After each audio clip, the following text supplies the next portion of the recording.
Hi, everyone. Good afternoon. So this is a session. I think we'll start by introducing ourselves. So maybe I'll let Savannah go first, and then we'll talk a little bit about what the context of this session was, where it came from for those who may be watching later, just so you can get a sense of exactly how the session came to be and all those sorts of pieces. So I'll turn it over to you, Savannah. Awesome. Thanks, Sean. So Kolomase Hutch, Sago. My name is Savannah Sloat. I work as the Assistant Dean Residence Life at one of the undergraduate colleges at the University of Toronto, St. George campus. I am Lenape and Gayungaha Haudenosaunee from the Six Nations of the Grand River, and I currently occupy what is Treaty 13 territory in Toronto. Dunsey, Wazakotimashkiki Natishnakas, Nihia Natia Otimsmoak Métis Irish and Dow, Megazidodem. So I'm Sean Kinsella. My family is Cree, as well as Anishinaabe and Métis, or what we call up in Canada, in case you're watching this international and you're like, what is a Métis person? Well, that could be a whole other webinar, but essentially, those are some of the folks who came from the fur trade, but and married into, in the case of my family in particular, married into Korean and Anishinaabe peoples. My family were signatories of treaties 4, 6, and 8 in Canada. And those are sort of important treaties that are out west. And then I grew up and was born on Treaty 13 territory, Toronto as well. And I grew up a little bit further northeast, and I grew up on what's called the Williams Treaties territories. So up around what is now called Lake Simcoe, but originally it was called Silver Lake or Junyagamig. So that's a little bit about me. And I'm the director of the 8th Fire for Centennial College. And Centennial College is one of the oldest community colleges that's publicly funded in Ontario. So colleges are a little bit different up our way, in the sense of they were created by like an act in the 60s to address some of the discrepancies in higher education, which again would be its whole other webinar. So that's not what today's topic is. And this particular presentation was presented what feels like a lifetime ago because of COVID at OACUHO last year.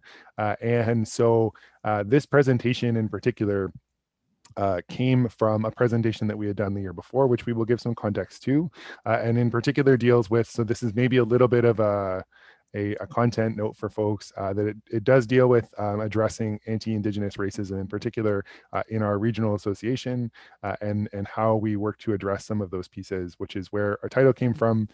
We're pretty happy with this title, and to be honest, we didn't think that they would actually print the word shit in the title, but they did. So we thought they'd make us change it. They didn't, and then we won. So here we go. Amazing.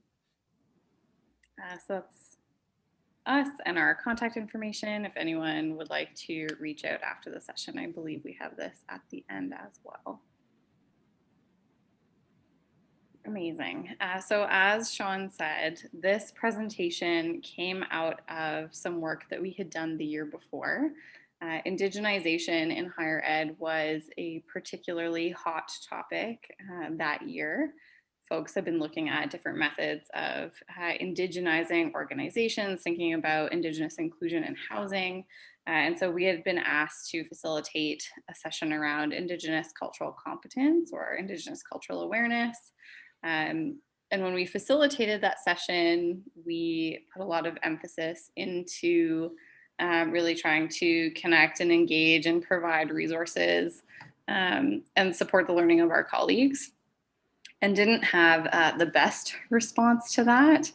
In fact, in our feedback from the end of that session, anonymously, some folks had stated that they felt that we were being racist against white folks, and that the presentation was employing reverse racism. And so after kind of reflecting on that and talking to some of the board members of the association, we wanted to see how we could work to kind of correct that perception and have folks understand really where this was coming from, but also the impact of asking Indigenous folks to do this kind of labor and education and then receiving it poorly. So this little icon that we have here is sort of an internal joke that we have where, and I think this is true. I can't obviously speak universally for all Indigenous folks, but I know for a lot of the Anishinaabe folks and the Nahia folks I know, often we sort of start with the sweetness first. We try in the listening and the understanding approach, and we try and like create, we try and recognize those kinship pieces that were a part of treaties, and we try and recognize that people may be at different points in the learning. And then once that doesn't work, we go straight to the salt. So this was an example of the salt shaker being tipped over because after our experience of really putting a lot of effort and work into creating what we thought was a very welcoming, cohesive, and sort of environment where we were calling people in, it just made us kind of salty. And we'll talk about that a little bit in terms of what that process looked like for us, because that was a really key part of, I think, looking at how both generally speaking, anti-racism works within institutions, and then in particular with our association, because we are fairly prominent Indigenous folks within that association, and obviously I'm no longer in housing, but we were pretty prominent and sort of, if you will, out as Indigenous folks in that organization. And so it was a little bit surprising, I think, because these are sessions that people self-select into. So we were kind of a little bit surprised, perhaps naively so, that folks who had self-selected to come to this, and it wasn't sort of a mandatory training, although there's a whole another conversation we could have around why that's problematic, because even when people self-select to come to something like this, you can still end up with people having some pretty significant misunderstandings. For sure. So to frame from that presentation, this was kind of the synthesis of some of the things that we were discussing. So it was around indigenizing space and place, Indigenous cultural awareness for housing professionals. And we did preface the session with explaining that we would be discussing some issues and experiences that make us feel very vulnerable as Indigenous presenters. And as Sean mentioned, at the time, I think the only two self-identified Indigenous staff in the entire Ontario-wide association. So we recognize that, some folks might feel uncomfortable hearing some of the content, but the idea was that there was some willingness to be able to sit with some of those feelings and manage those expectations and understand that part of the learning is being exposed to some of these things. And so we identified some of the topics that we'd be talking about. We really centered it in terms of talking about colonization, white supremacy, racism, and acknowledge the fact that if folks felt uncomfortable, there was an opportunity for them to kind of sit and work through some of those feelings in the session. Which we thought was a excuse me, a pretty generous offer, because again, I think we as two individuals and with collective identities, when we're talking about things like colonialism, white supremacy, racism, sexism, misogyny, transphobia, and/or sexism, that we are also folks who have been traumatized and have been have had these things happen in both post-secondary institutions and in housing itself, right? So this was our way of, I think, being generous to try and recognize that bringing up these issues may be uncomfortable for folks, but we really wanted to recognize those, as I said earlier, treaty obligations and connections that we said, for my people, Cree, we adopted settlers when they came here as relatives, right? We call them our cousins. And so the idea is we wanted to like sit down with our cousins and like have a conversation and sort of like talk about how things could be better. So at the end of the session, this was the feedback that we were presented with. And so in this case, the anonymous feedback was filled out and they just kind of immediately give them to the presenters. And so in going through some of the feedback that we were getting, this was the comment that we found, which was that the session was very discouraging and that there was too much reverse racism and that it was really a shame. And that highlighted to us that, someone felt obviously incapable of managing some of the discomfort they were feeling, but also contributes to the idea that Indigenous folks are often like painted as like angry. And so it just reinforces some of those stereotypes that you hear about Indigenous people and their participation in any of these larger conversations. The idea that, we're complaining, that we get a lot of things handed to us, Mm-hmm. and that, it was just discouraging for someone to have to hear versus understanding the amount of labor that goes into educating around your cultural identity. And another piece too, folks, like, so, this was a part of a conference. And so our institutions, like, we were being paid to be there as professionals, and our institutions were paying for us to have access to this. But again, when you have other folks come in to do these kind of talks as experts, they're paid thousands upon thousands of dollars to sit to sort of answer people's questions. And one of the pieces of feedback that was very discouraging for us, because we were very explicit that this was not actually a session where people, like, this wasn't a Q&A session. This was a session where folks, we were going to have uncomfortable conversations, and we had an opportunity for people to break out and to talk into groups. But we were also very clear at the beginning of it how limited our time was to be able to have these conversations, right? Because this is not a day-long workshop or something like that. Like, this was, your typical sort of conference session, of which by the time you actually even introduce the topic, you're already sort of like running low on time. And so, folks wanted more time to discuss it, which is valid, but it's not our responsibility to sort of like work through those pieces. And there's lots of things that folks can do on their own. And the result of this for us as Indigenous folks, someone had talked about how it was very discouraging, and there was this idea of too much reverse discrimination, and it was a shame. We felt shame and anger and frustration. And I remember vividly, like, we left, we read our evaluations, and I truthfully, I can say, like, we basically just bailed on the rest of the day to go and be angry because, we had been still trying so hard to avoid this stereotype that we often get of this sort of like angry Indigenous person who's like protesting and frustrated with the way we've been treated. And like, all of those things are valid and true because colonialism is horrible. Um, this we are creating a space that, wasn't a safe space, but it was a space of learning. And we ended up, our discomfort and our labor ended up sort of being derided and taken away. And instead of a person doing the work of sitting, like, literally all a person had to do in this case was like sit down and shut up. Right? Not even shut up in the session, just like not write that, right? Like, not write that on a feedback form and recognize the impact that that might have on folks who, may be reading this thing afterwards. And that wasn't even something that could be done. So I think it was very discouraging, ironically, for us, because again, we had taken the time to do this labor. So, so that was where we were sitting on it. And so we did do some reflection.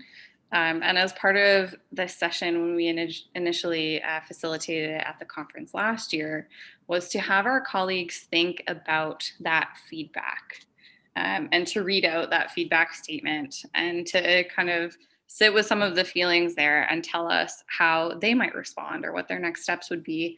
Because the other thing to keep in mind is that, as Indigenous folks in the association, we're also professionals, and the person giving us this feedback was one of our colleagues. And it just contributes to this feeling of erasure of our identities and violence against Indigenous folks, who are often pushed out of spaces that they're not made welcome in. And so we had our colleagues kind of reflect on how they might handle this.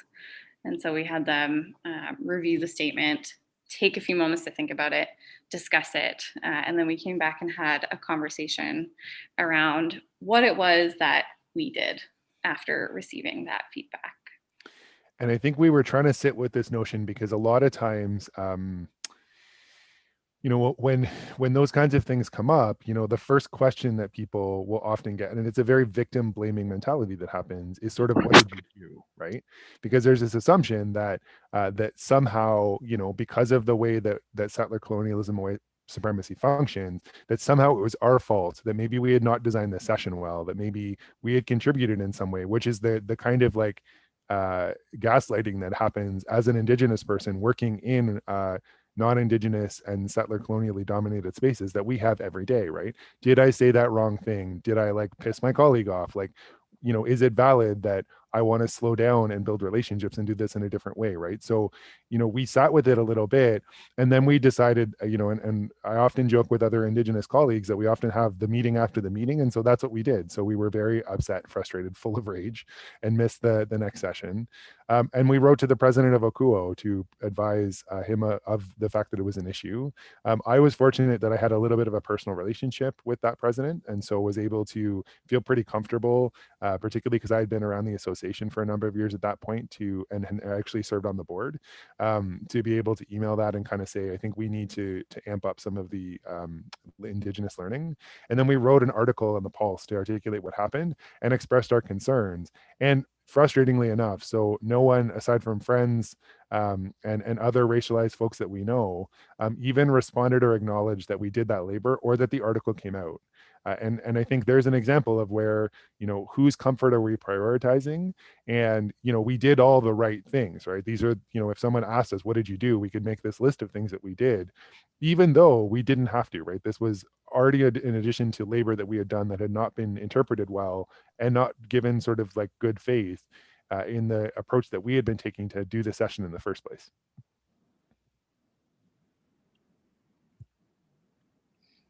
So a couple of background things just on this presentation. So in part, why we chose to do this session last year at the conference was to really open a dialogue around the invisible labor that happens for Black, Indigenous, and racialized folks in the association who are in the minority when it comes to professionals in the housing space particularly.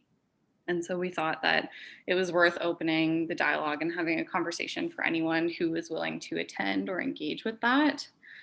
Some of the things that we thought about when we were designing this session was really moving away from the idea that we needed to necessarily make other folks comfortable when it came to the learning, and the idea that we were going to share from our perspective and identify some of the concerns that came out of the presentation the year prior. And so this was meant to be an opportunity to share that in a really honest and transparent way so that folks could have a conversation.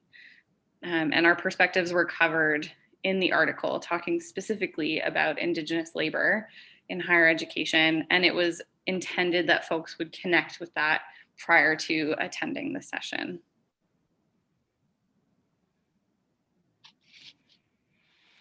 And so we wanted to talk a little bit about, what the impact was, because this is something we often talk about when it comes to, in particular, privilege, where who's not only whose labor, but whose experience is prioritized and who has to deal with the impact. So we think that probably the intent of that person was to be helpful, right? We think that that person probably was intending to provide what they viewed as sort of very constructive criticism. But regardless of that intent, the sort of impact on of those comments were harm. And so, as a question, and I think this is something that as student affairs professionals, we should always think about this, is why you should care. So why should you care about who's doing that labor and who that labor is falling on? Why does it matter that the vast majority of housing CHOs are not Black, Indigenous, or racialized, right? They're generally white.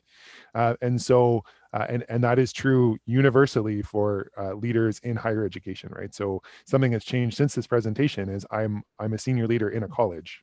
And I can tell you that as we go up, the amount of Indigenous folks tends to be very little, right? So there's only a couple of us at a senior leadership level at the college that I work at, and the college I work at is one of the oldest and biggest colleges sort of in Ontario. So, I think these are really critical questions for us to consider. And, it is both about the systemic level, but also the personal level of you answering that question for yourself, because the answer that you might give might be, I don't. And that's a problem, right? Like that means that maybe you should be choosing a different field to work in. And I think in particular, because housing is literally about neo-colonialism, right? It's literally occupying territories that are and were Indigenous territories and putting up buildings and bringing in students from all over the world and then invisibilizing and excluding Indigenous people from engaging in them because they can't afford it, because post-secondary education is very inaccessible for anyone it is not designed for, all of these different pieces.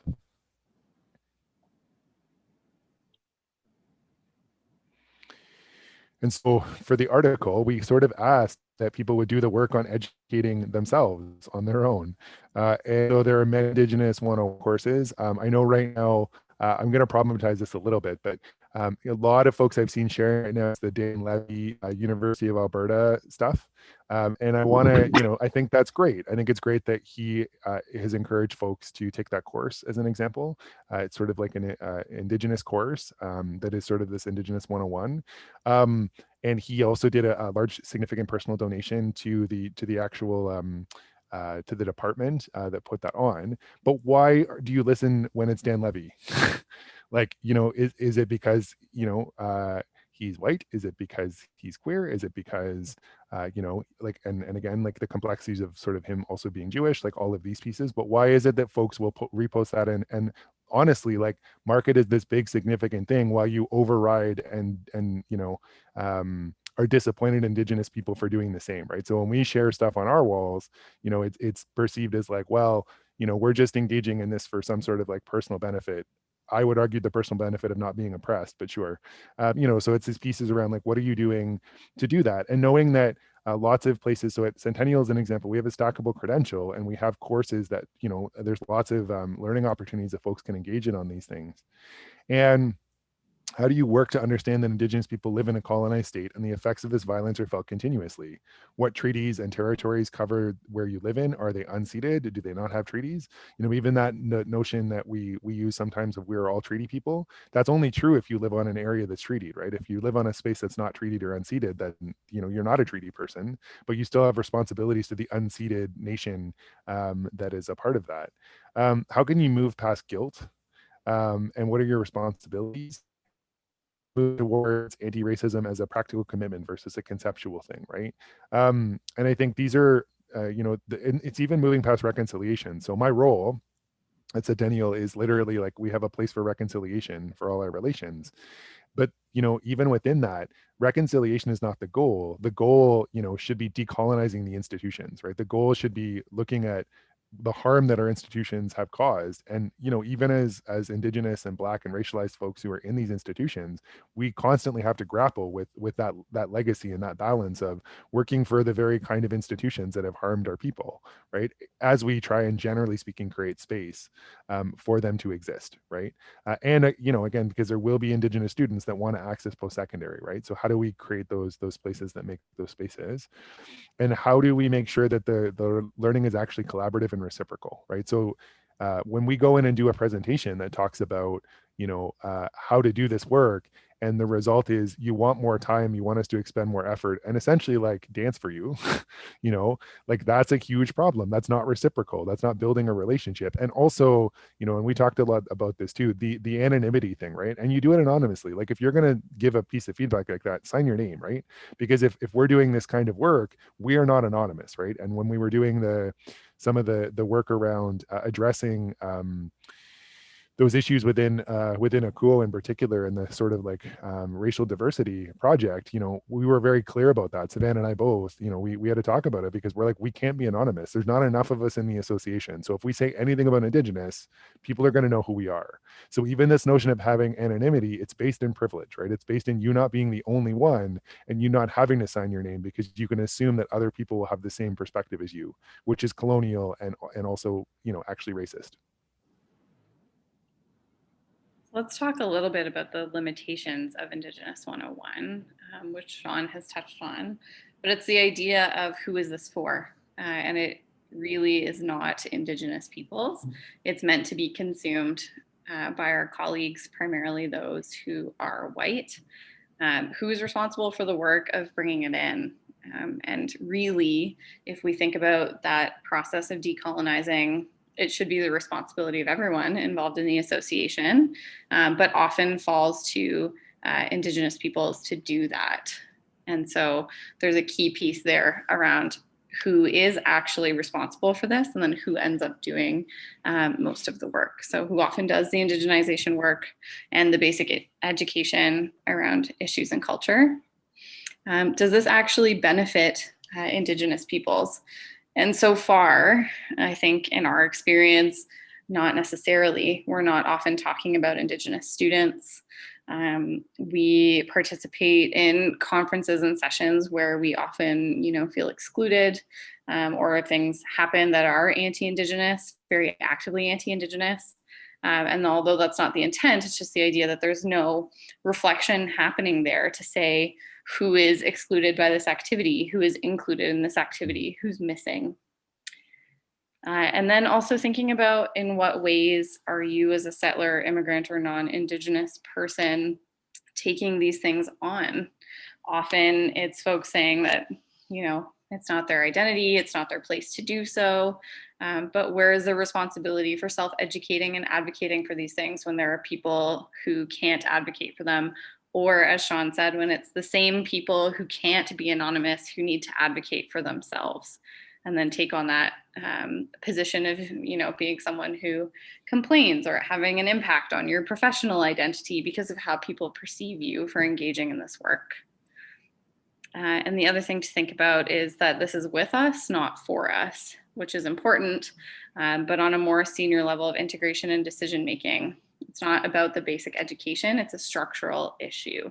And so how are we moving past that education piece and looking at the structural components of our associations and the ways in which they are anti-Indigenous or anti-Black? And how are we actually working to dismantle those structures? I think it's also important to recognize, both with Indigenous 101 and generally, that people's identities matter in terms of what their responsibilities are. And that's why we listed out some of those pieces. You'll notice too, you can imagine as an example in some ways that and I would say sort of explicitly that sort of like Black folks may fall under that sort of column of non-Indigenous folks. But we also have to recognize that how people arrived on this territory has a direct sort of result of how they may need to engage in this work, right? Because there's a huge difference between sort of like folks who historically may have come here to literally colonize this area and to take over that land, and folks who were brought here by force. And I think when we talk about those pieces, one of the areas we're talking about there is solidarity between that. So we also, as Indigenous people, are complicit in anti-Blackness and need to work in our own communities to undo and to work through how settler colonialism has also imported that. And in addition to, and Savannah and I talk about this a lot, who gets listened to, right? So shadeism and colorism is a thing that also impacts our communities. I identify as someone who is a lighter skinned Indigenous person. My experience is a much safer existence in most ways than someone who is much more sort of dark and visibly Indigenous. And that's, and even so, when we, there's sort of a joke about how in some ways we can be like stealth natives when we're in places, or stealth Indians, right? But when people won't even listen to us and are treating us with that level of contempt and violence, how much more are they doing so with folks who make them just uncomfortable by the fact that they exist, right? And that's a huge undoing personally that folks have to work on around anti-Blackness and sort of the ways that whiteness is centered as sort of the universal experience, when obviously it's not. And so a large part of this conversation was talking about the ways in which post-secondary institutions like to mobilize Indigenous identity when it benefits them. So we had a couple of examples. Every time Native people graduate and thank the institution for giving them the opportunity, I cringe a little. I always feel like we're apologizing for our presence when we're assets to these institutions. They should be thanking us constantly for what we bring.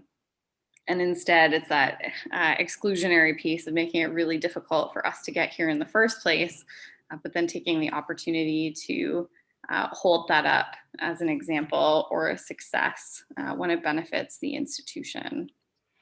And even I think to that point too, the ways that the folks who, in my experience, the folks who celebrate us the most as Indigenous people are other Indigenous people. So, when we are nominating, like we often nominate each other for awards because it's this whole piece around we believe that we deserve to be recognized, but we know for a fact that other people aren't going to, right? Because it's just not, it's not on their radar as creating reciprocal connections. But also, when you are used to seeing whiteness as the standard of excellence, the things that we're doing on top of doing our normal jobs typically are not necessarily perceived as anything but a hindrance and and difficult.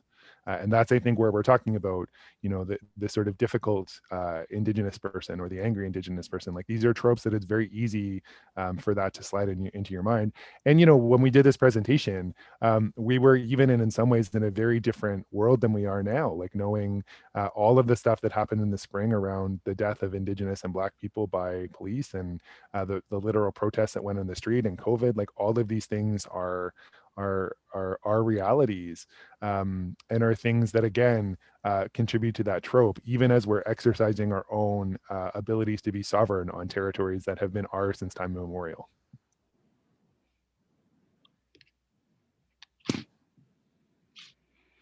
And this is a good example here around the lack of sympathy, let alone empathy, but sympathy around when a student's spirit has violence enacted on it, and they fail and they drop out. And that's a pretty, most Indigenous students that I know, have stories, including myself, actually, of like taking longer to graduate or dropping out almost, or all of these things that from a quantitative perspective within student affairs are design failures, right? So this idea that you don't finish in 4 years, you don't finish on time, you don't finish at the top of your class, all of these things that we internalize as being measures of success that are based in settler colonialism and violence, right? Because even just us surviving for the amount of time that we have to get our degree and walk across that stage, is mind-boggling that Indigenous students that were able to do that when you really look at the odds stacked against us, right?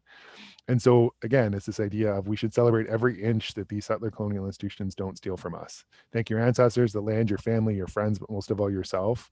But to the institution, it's you're welcome. It's not thank you. Also interspersed a lot of great memes in here to articulate some of the points. But around those feelings, when you call out white people for inferring ownership over us, when they say our Indigenous people, this idea that there can be ownership taken by post-secondary institutions is interesting because, as Sean said, for the most part, Indigenous folks are looking to survive and persist through these institutions in order to, be able to work and live under a lot of the colonial structures that are present, because a lot of our traditional ways are not permitted within the context of white supremacy or within capitalist structures. And so this idea that, we can belong to anyone other than ourselves is laughable.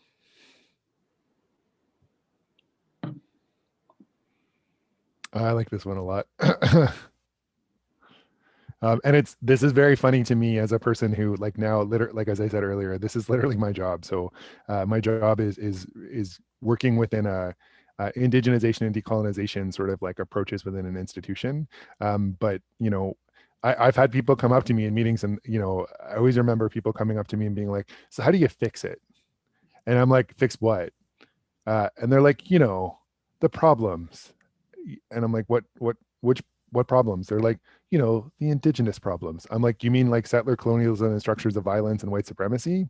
Yeah, I don't know. I don't need to fix that. That's not my, that's not my bag to hold. And so this idea of like when folks come up and ask, how can I do reconciliation? And I'm like, I don't know. You probably like, I am not needing to reconcile anything. Like, you probably need to figure that out for yourself. And if you're asking me, you probably also haven't done the basic work to understand like whose responsibility reconciliation actually sits with, which is not us. Also, I just really appreciate this meme because of Scar being a solid anti-hero within the Lion King, and there's a whole metaphor you could do around like monarchies and, well, anyway. Many layers. So a couple of things that we wanted to identify in this as well was just some hot takes of garbage language that people could stop using when we're thinking about practical takeaways when it comes to engaging with this, but also understanding why some of these are bad. So a big one for me is always res, especially working in housing, REZ, res. And being someone who comes from a reserve, like a res is a reserve to me. And so when we say residents, we say, please always use RES, something I emphasize with my staff very often. So being mindful that that's like a structural piece there that we can maybe immediately look at in that piece. Powwows are our sacred community gatherings. It's not a conference room chat or getting together. Having a huddle is always a safer way to say that or get at what you're trying to say. Finding your tribe, which you hear a lot, especially when it comes to students, particularly identifying that the bride tribes are the worst and we should avoid those. That would be great. Warriors, sometimes people will use this with like the weekend warrior, duty warrior when we're thinking about on call. Just like, no, please don't. Savage is a big one, especially as it's now, part of student slang. And it was used as an oppressive tool against Indigenous people across Turtle Island. So great to avoid that one. Your spirit animal, just please don't. It's not for you to have.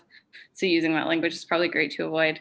And then low man on the totem pole, which also makes me laugh because actually the most powerful animal is always on the bottom of the totem pole. So it's not even actually correct when people are using that as a way to talk about that language. So there's some quick takeaways for folks, if nothing else, from the conversation that we're engaging with, is that there's always opportunities to amend our language and understand the way that these things are tied together. And I would say one that occurs to me because I've had conversations since is so savage in particular. I understand that there is some. This is one where we have to be a little bit careful around anti-blackness, and then there may be some that may come from a different understanding that some folks in the Black community may have around using that word. So, I think this is a good example of where who's using that phrase also becomes important. So I'm not going to step in and correct a black person on what terms they're choosing to use. We may have a conversation about it, and I may say to that person, that's a term actually I find very problematic and offensive for me because of the way it's been weaponized against my family and my people and myself. But again, who gets to use those terms is also, I think, really important too.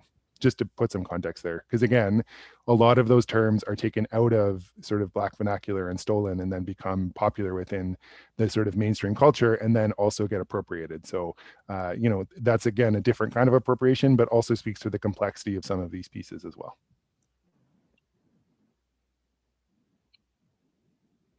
I'll speak to this piece a little bit again.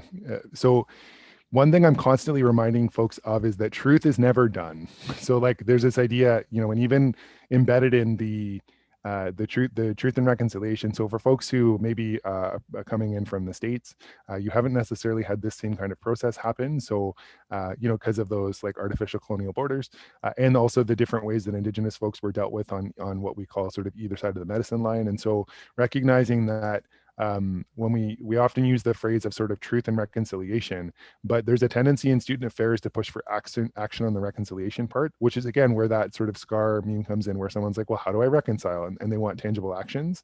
The action can be, have you read the truth and reconciliation report? And I would say if you are coming at us from the States and you have not read the Truth and Reconciliation report, I still think that would be very valuable reading for you to do, because there were boarding schools also in the States, right? So the same kind of experiences that happened in Canada absolutely happened in the United States and other places globally as well. And so I think that's a really important piece, that Indigenous and other Black and racialized folks may need time and listening to build relationships and trust before we're able to talk about reconciliation. So, I think when we talk about reconciliation, I'm always like pushing folks to answer like, what truth? Like, are you talking about, the residential school stuff? Are you talking about the 60 scoop? Are you talking about the millennial scoop? Are you talking about the Indian Act? Are you talking about like, what colonial violence are you talking about that you think we need to reconcile? Because the structures of and the ways in which that reconciliation happens is going to be different depending on what the structure we need to look at are. And so pushing to action is very much embedded in colonialism, white supremacist perspective, and can also veer into pieces around paternalism and replicate systems of harm. So, what is really hard for people to hear is that a lot of the most horrific violent things that have happened to us as Indigenous people have happened because people thought they were doing good. So residential schools, the Indian Act, reserves, all of these things, at least in the Canadian context, were created out of paternalism. They were created because they were worried that white settlers would be violent towards Indigenous people, right? So in the case of reserves, we were literally reserved apart for the idea that we would not be sort of the word is molested, that we would not be harmed or molested by the settler folks who are who were sort of expanding westward, right? And so the reality of it is that all of those things happen plus a whole bunch more, with this idea of, because people thought that they thought better in terms of implementing governance structures. So the Indian Act is an example, putting in chief and council systems as opposed to traditional leadership. Basically, the idea was that they thought that we were less than, and our worldviews were primitive, right? And that's where, again, this idea of savage becomes such a horrible slur, was because that's how we were classified, as primitive and savage, and not educated, and not dealing with complex knowledge systems, which we know obviously is one of those truths. So if you are uncomfortable in pushing for action, I would really suggest taking some time to ask yourself, like, where is that coming from, right? Is it because you like feel an obligation to do something? Is it because it's a checkbox? Is it because you're because you can again veer into sort of this saviorism kind of approach, where you're sort of like trying to do something for us, but then may end up harming us more in the end.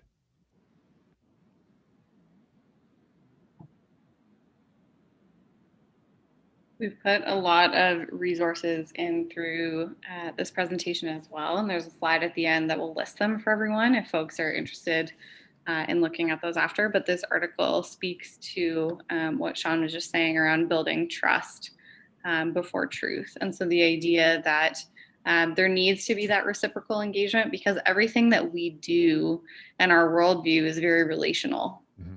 And so we don't operate from the perspective of transactions or like this for that. It is about that reciprocal engagement and that relationship.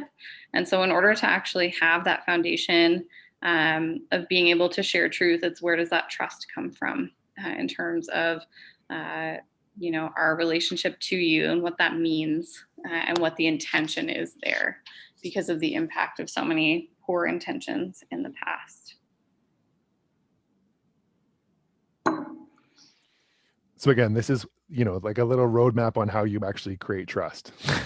And again, it's this idea of prioritizing what's right over what's fun, fast, or easy, and then practicing, not just professing your values. So how do you respect boundaries with Indigenous people? How are you reliable? Are you accountable? So when someone calls you in for saying something or doing something that you shouldn't have, are you do you complain about it to, in particular with, do you go to that person's boss and then complain that they made you feel uncomfortable? Are you willing to recognize that you don't know everything about everyone else's culture? you know um Non-judgment, that's a huge one for us in community, and has been one of the results of white supremacy and settler colonialism, has been, even within our own communities, lateral violence. It happens because we become very judgmental of each other, right? And so you may not understand or have a good handle on what an Indigenous student or colleague is going through, and what we don't need more of in that case is judgment around you thinking that you know better, right? All of these things are, are you generous, right? Are you generous with folks? Because I would say a huge part of our job of those who do this kind of work is that we're trying to redistribute resources back into our communities, right? And are you a barrier for that? Do you perceive that as being somehow a misappropriation of funds? Meanwhile, you'll happily go and spend a few $1,000s on a retreat for like a small amount of professional staff, right? Just things to consider, right? I mean, COVID has flattened some of those things, but back in those days, like where are you spending your money? Like, what are the values? Are you being generous with folks and with your time, right? So when you book a meeting with someone, Indigenous person, like, book a long meeting, right? Like some of our meetings, like I go into a meeting and I'm like, okay, this is going to be 2 or 3 hours, even though it's like booked for 45 minutes, right? Because I'm going to be generous with my time, because my time, from a Anishinaabe worldview, is the only thing that I have as a right is my time. So by me gifting that to someone, that's a massive, massive gift. So also be aware of the gift of when you're asking an Indigenous person to come in. Great example of that is like land acknowledgements, or like when someone invites one of us in to do an opening and you give them 15 minutes and you're like, are you friggin' kidding? Like Our Thanksgiving addresses and some of the ways we acknowledge the land can take 7 days, and you want me to do this in 15 minutes. So pieces like that, right? So part of understanding the boundaries that exist today is sitting in the heartbreaking discomfort of boundaries disrespected in the past. So to ground myself in compassion, I ask myself these kinds of questions and let the painful reality of historical horror shape, change, and motivate me to do better. So really acknowledging that Indigenous folks carry a lot with them because of that historical and intergenerational trauma and violence that has existed. Understanding why some of these boundaries are necessary. And so, some questions to ask yourself if you're trying to understand what that violence and the impact of that violence looks like. So, things to reflect on around your own feelings and the impact of these things and what they would be on you. And I think we're not going to go through each of those questions for the sake of time, but I think recognizing that both in Canada and the American context, as far as I understand, every single one of these things happen on both sides of the border. So this has been true of us, and in some cases those dates differed widely, right? So believe in the States. Indigenous folks got the vote even later than in Canada, and there is not an Indian Act, right? So even the structures of these things can be more violent around some of these pieces. And all of these different concerns have been exacerbated by things like COVID. And I think, again, remembering that for us, when we're talking about boundaries, we're talking about the fact that they've been violated for generations. And so take a cultural safety course or the Indigenous Canada course, read Indigenous authors, journalists. We have whole news networks in areas that experts and fantastic Indigenous scholars and brilliant folks, engage in. Like APTN is the Aboriginal People's Television Network, which is fantastic. You can stream shows on there. Like they have their own news. Like, it's much more insightful and much more centered around Indigenous perspectives, and it's available and free, right? And so don't sit comfortably in your ignorance and claim Indigenous issues weren't taught in school or wait for someone to educate you. I hear that a lot, and a lot of guilt, right? And a lot of like, oh, I wasn't taught this, therefore I have to learn. Okay. Well, and I think we talk about this a lot. So I'm mixed, right? So my dad is Irish. Well, I had to learn about Irish culture and white culture, and I had to learn about Indigenous, my own culture, right? So if I have to learn about two cultures, don't tell me that you can't, right? Like it is fully possible to both engage with the colonial system and with our own systems and recognize we're not a monolith. So, what's really cool for me is and I see Indigenous people take some of this stuff because I don't know everything about every Indigenous culture either, because they're infinitely complex and thousands of years old. So for me to say that I know everything about what it means to be a Coast Salish person would be inauthentic and a lie, right? I have very little understanding of that culture, and so I can always learn more. And that to me is actually one of the really cool things, is the learning doesn't actually ever stop.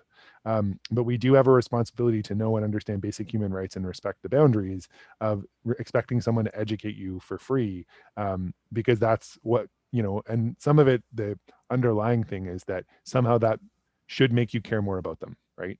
And that's a significant problem, because that relies on, again, the Indigenous person to do that labor and educate you and to bring you into relationship, when often it's settler colonialism that has taken us from our own family relationships and structures.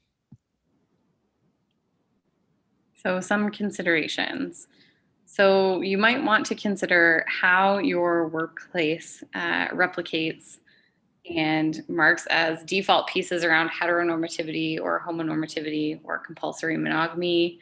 Some readings there from Kim Tallbear that people can look at: capitalism, cissexism or transphobia, ability.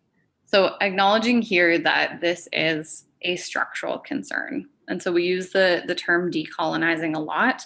And I think it's interesting in an Indigenous context, when we think about decolonizing, it really is that idea of giving the land back, which I know our institutions are not necessarily going to do, but thinking about how do we work to actively change or dismantle some of these structures that exist that have these impacts. So is your workplace actually challenging these norms, and are they doing it in tangible ways?